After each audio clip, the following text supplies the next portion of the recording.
네, 안녕하세요. 방산을 담당하는 대형 멘토 황대근입니다. 자, 오늘도 하나 시스템 함께 살펴보겠습니다. 최근 52주 신고가를 기록한 뒤에 이틀가량 약 8% 이상 주가의 하락 모습을 보여주고 있는데, 기업의 가치에는 이상이 없는 하락인지, 또 앞으로의 방향성은 어떻게 흘러갈 것인지 함께 살펴보겠습니다.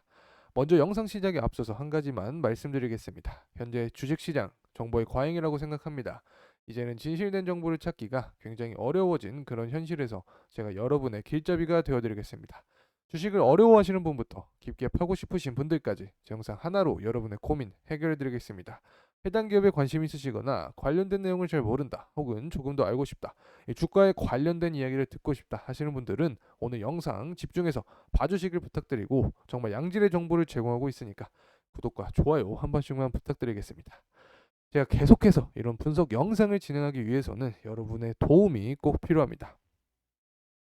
이 제 영상을 시청해 주시는 분들이 굉장히 많은 상황인데, 사실 구독을 해주시는 분들은 1% 정도밖에 되지 않은 상황입니다. 제발 한 번씩만 구독해 주셔서 앞으로도 함께 해주시면 감사하겠습니다. 자, 이제 분석 진행하겠습니다. 먼저 주주분들께서 현재 가장 염려되는 게 가격적인 측면일 것 같은데, 차트를 통해서 한번 살펴보겠습니다. 자, 먼저 주가의 방향성부터 확인을 해봐야겠죠. 자, 이전 영상들부터 이 말씀드린 방향성이 이 매물대가 많은 구간인 18,000원 구간을 뚫게 된다면, 이 윗구간 매물대는 적기 때문에 강한 상승을 동반할 수 있다, 이렇게 말씀드렸고, 실제로 이 구간을 뚫으면서 52주 신고가를 경신했습니다. 현재 상황은 이 5일선 부근을 이탈하면서 21선 지지를 받는 모습을 보여주고 있고, 이 주봉으로 보게 된다면 아직까지 5일선 위에 있기 때문에 이 최근 두 번의 하락은 추세상 흔들림 없는 범주에 있다, 이렇게 설명드릴 수 있겠습니다. 하지만 우리가 수익성을 극대화할 수 있는 구간이 있었는데, 이 제가 52주 신고가 당시에 이제는 물량을 줄일 필요가 있고, 만약 제가 매매를 한다면 50% 정도는 물량 조절을 하고 한번 숨을 고르겠다, 그리고 다시 추가 매수를 통해서 이 수익성을 극대화하겠다, 이런 말씀을 드렸는데, 아마 함께 하신 분들은 현재 현금 확보를 하신 분들이 많이 계실 거라 생각합니다. 이 앞으로의 조정 레인지는 주봉상 21선까지 하락 가능성이 존재한다. 자, 그리고 이 상승 추세를 이어갈 모멘텀이 있다면 21선부터 상승하는 그런 모습을 보여줄 것이기 때문에 이 추가 매수 구간으로 생각을 해볼 수 있다라고 말씀드릴 수 있겠습니다. 이 사실 52주 신고가를 세웠을 때 이 당시에도 그 배경을 그 전날들부터 계속해서 설명을 드렸습니다. 실제로 수급 상황을 보게 되면, 자, 외국인의 경우 12월 11일 이 부분을 기준으로 이거래일을 제외하고 계속해서 매집하는 모습을 보여줬었고, 이 기관 같은 경우에도 20일을 기준으로 1거래일을 제외하고 매집하는 모습, 그와 반대로 이 개인들은 매도하는 모습을 보여줬기 때문에 이 주가의 강한 이 상승 가능성에 대해서 말씀을 드렸고, 이 적정 주가에 대한 부분 역시 여러분과 함께 계산을 해봤습니다.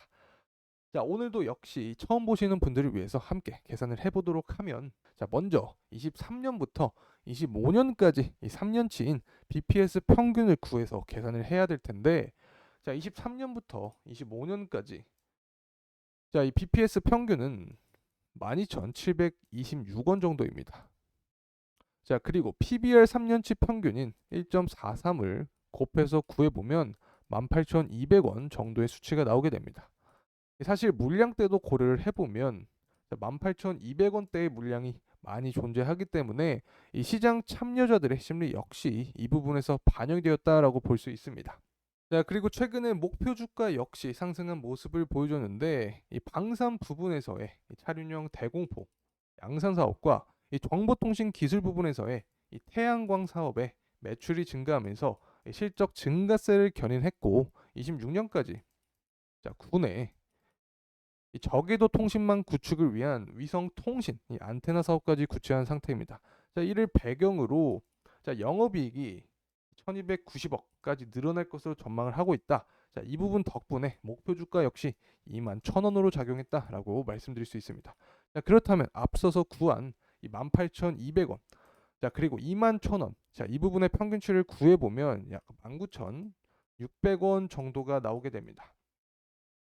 자, 그래서 우리는 이 부분을 이 목표 주가로 생각을 해볼 수 있다라는 점 말씀드릴 수 있고, 이 최근의 주가 상승은 이 북한의 도발이 가시화된 점 역시 모멘텀으로 작용을 했는데, 이 지정학적인 갈등이 이어지면서 방산에 대한 수요 확대 기대감이 작용을 했습니다.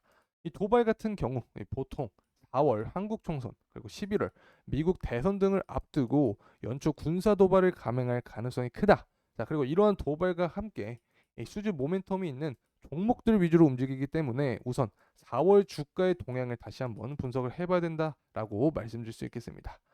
또한 하나 시스템의 경우 이 기사를 통해서도 확인을 할 수 있듯이 이 지난해 방산 수주 잔고가 6조 원대를 기록하면서 사상 최대 수주 잔고를 기록했고, 올해 역시 이 수출 잔고에 따른 수주 증가세를 전망하고 있습니다.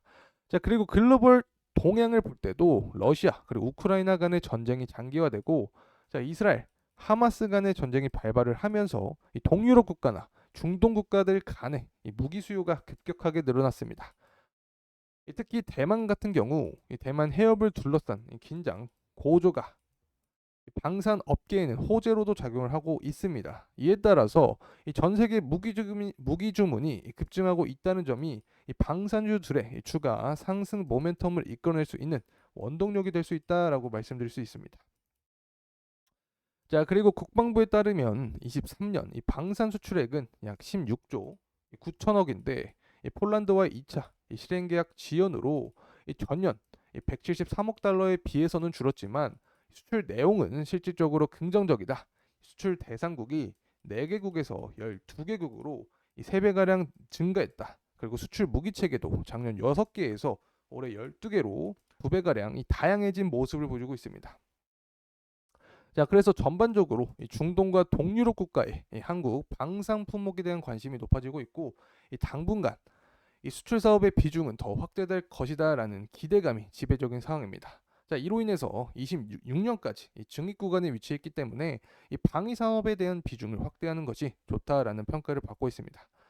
자, 이런 방산에 대한 전반적인 이슈와 함께 하나 시스템의 경우 이 중장기 주가 상승 모멘텀은 남아있다는 점 말씀드리고, 향후 방향성에 대한 부분은 계속해서 영상을 통해서 설명을 드리도록 하겠습니다. 자, 이제 매크로 시황도 함께 살펴보고 넘어가겠습니다. 이 전일 이 중요한 이슈가 있었죠. 바로 고용 보고서 부근이었습니다. 12월 민간 부분 고용은 전월보다 16만 4천 명 가량 증가한 것으로 집계가 되면서 예상 수치를 훨씬 웃돈 모습을 보여줬습니다. 자, 이 부분을 통해서 해석할 수 있는 게 이 고용 시장이 여전히 견조하다. 자, 그로 인한 인플레이션의 잠재적 상승 위험이 강화되고 있고, 이 금리 인하에 대한 기대를 하면서 이 상승한 시장은 이제는 인플레이션에 대한 우려로 그 시기가 미뤄질 가능성이 높다는 점에서 최근 하락하고 있다라고 설명을 드릴 수 있겠습니다. 자, 이 부분은 국내 지수인 이 코스피 지수에도 영향을 미치면서 최근 시장이 하락하고 있는 모습을 보여주고 있는데, 저와 함께 하시는 투자자 분들은 모두 알고 계셨을 거라고 생각을 합니다. 이 페어앤그리드를 봤을 때도 현재 탐욕 구간, 그리고 S&P 500 지수를 봤을 때도 이 과매수 구간이었던 점을 고려를 해보면 추가적인 매수보다는 리스크 관리가 필요한 시점이었다, 이렇게 볼 수 있고, 이 물량 조절을 진행하시는 분들은 현금 비중을 통한 추가 매수 시기를 기다리시면서 제 영상 함께 봐주시면 좋을 것 같습니다. 자, 그리고 이 국제유가 같은 경우도 살펴봐야 되는데, 저는 유가는 미국의 주간 원유 재고가 예상치보다 높게 나오면서 하락을 했습니다. 자, 유가를 결정하는 가장 중요한 원인은 공급의 양이고, 현재 중동의 정세, 오펙 산유국의 감산과 미국의 높은 원유 재고로 인해서 유가는 변동성이 높은 모습을 보여주고 있습니다. 최근 들어서 유가와 증시가 동행하는 경향이 있기 때문에, 자, 무조건적인 유가의 하락은 증시 상승 원동력이 될 수 없다는 점까지 말씀드릴 수 있겠습니다. 자, 이렇게 오늘 한화 시스템에 대한 영상이었는데, 이번 영상이 도움이 되셨다면 구독과 좋아요 부탁드리겠습니다. 이 새해에는 행복한 일들만 가득하시길 진심으로 바라겠습니다. 다시 한번 감사합니다.